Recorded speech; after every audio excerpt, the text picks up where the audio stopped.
مساء الخير يا بنات، عاملين ايه؟ وحشتوني جدا. ربنا يعديها على خير الايام دي ان شاء الله.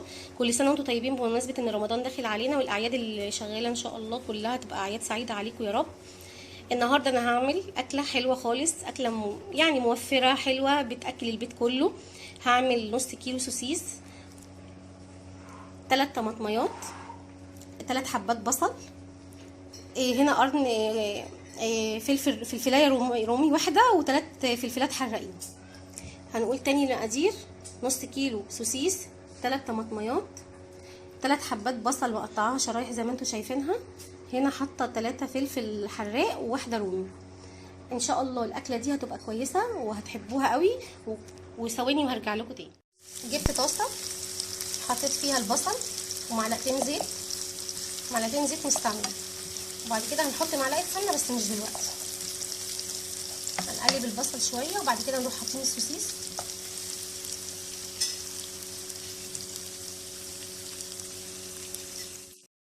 جبنا هنا طاسه حطينا فيها معلقتين زيت او 3 معالق زي ما انت حابه، حابه الزيت كتير حابه الزيت قليل براحتك.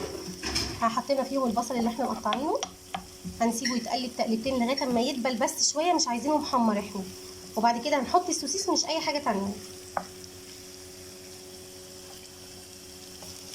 هنحط بقى الفلفل دلوقتي ونقلبه مع البصل ياخد لون برده وياخد تتبيله، يعني يتدبل شويه كده. ونحط بعد كده السوسيس مش الطماطم، الطماطم هنحطها في الاخر خالص. بصوا شكله حلو ازاي مع بعض.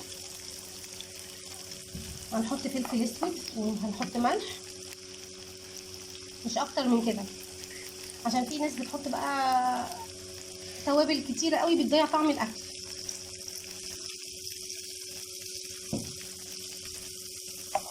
انا كنت حاطه في البصل اصلا رش عليه ملح وفلفل اسود عشان ما يطلعش ريحه.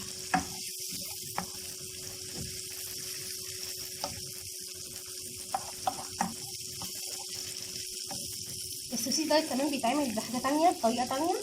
بيتعمل بيتزا ويتحط عليه من فوق ويتحط في الفرن، يا اما بتعمليه بقى سندوتشات بالبيض، بيتعمل زي البسطرمه بالظبط، بيتحط كده زي البسطرمه على بالبيض ويتحط في سندوتشات زي ما انت حابه يعني.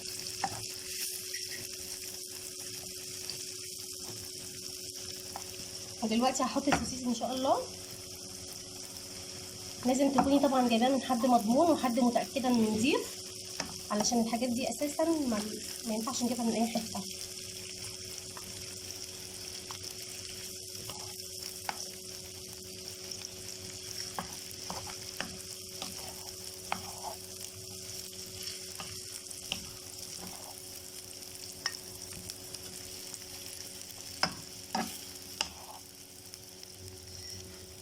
بننزله شويه شويه علشان ياخد الطعم ويتبل في الزيت كويس قوي. كده نزلت السوسيس كله، بصوا شكله عامل ازاي. لازم افضل اقلب فيه، هو مش هيبوظ ولا حاجه ولا هيتكري ولا اي حاجه. هنجيب معلقه سمنه كمان ونحطها عشان يبقى حلو خالص كده.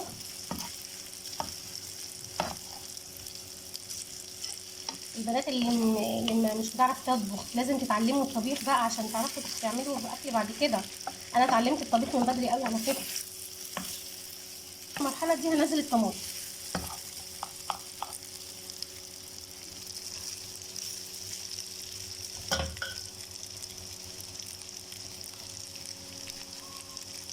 الطماطم طبعا بتديها طعم ولون تاني، التيست بتاعها بيبقى حلو جدا.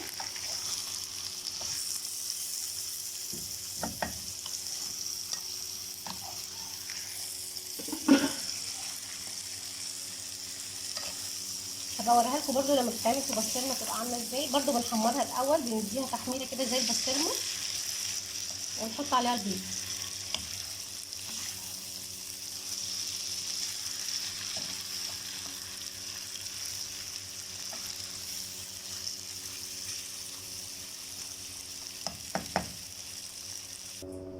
وده كده نهايه الطبق بتاعنا.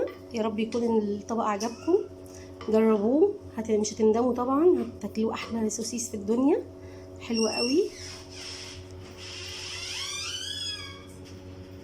يلا اشوفكم على خير ونتقابل في وصفه جديده ان شاء الله وفي اكله جديده. باي باي.